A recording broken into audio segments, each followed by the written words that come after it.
Монгол ардын үлгэр Цэцэн Бялзуу хаан үлгэр.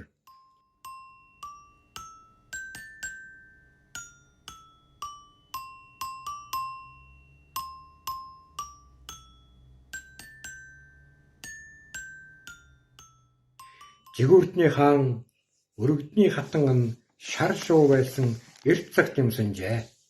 Шар шувуу хатан төрөх болохдоо би өндөр модон дээр өндөгдөхгүй шүү. Өнхрөл унвал яах юм гэж хаандаа тунлахжээ. Хаан тэгвэл өд сөдөөнд дэвсэж өвс ногоо цуглуулж сайхан үр засалдаа гэсэнд хатан би гайхалтай сайхан үр барилаач газар дээр өндөгдөхгүй шүү. Өлөгчин хүнэг ирээд идчихвэл яах юм гэжээ.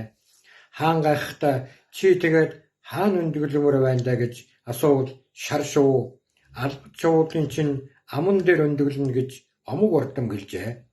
Жигүүртний хаан албат дэргэд болох шувуудаан цуглуулж цөмийг нь хошуугаар нь дөрлөөд бүртгэж үзэж гин.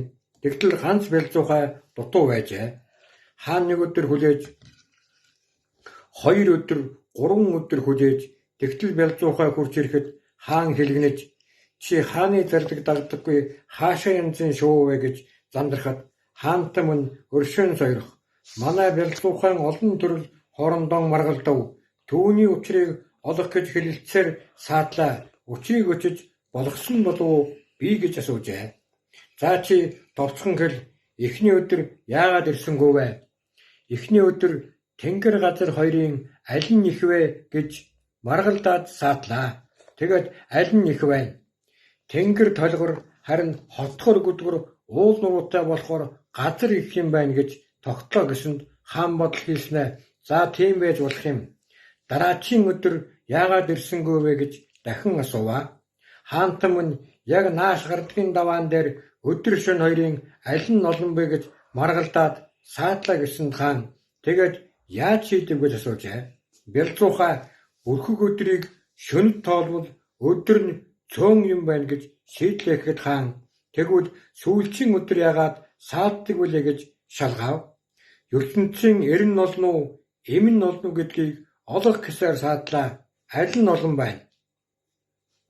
Эмийнхэн эрхэнд орсон эрийг эм гэж тооцвол эмэн олон, эрен цөөн юм байна гэсэнд бүргэд удаан бодлогосрон сууснаа цугарсан шувуудаа тарцгаа гэж хэлээд хөөрн нисжээ. Хатан шар шувуу хойноос нь чим нь яава гэж хашгирсан боловч эргэж царсангүй тэртээ хөндөр уулын ороглыг чиглэн одов гинэ. Энэ цагаас хойш бүргэд ян сардагт ганцаар суудаг шар шувуу модны онгорд үүрэлдэг болсон юмсанжээ. Одоо Бялзуухайнаас бусад шувууд нөхний оромтой байдгийн учир үүнтэй холбоотой гинэ.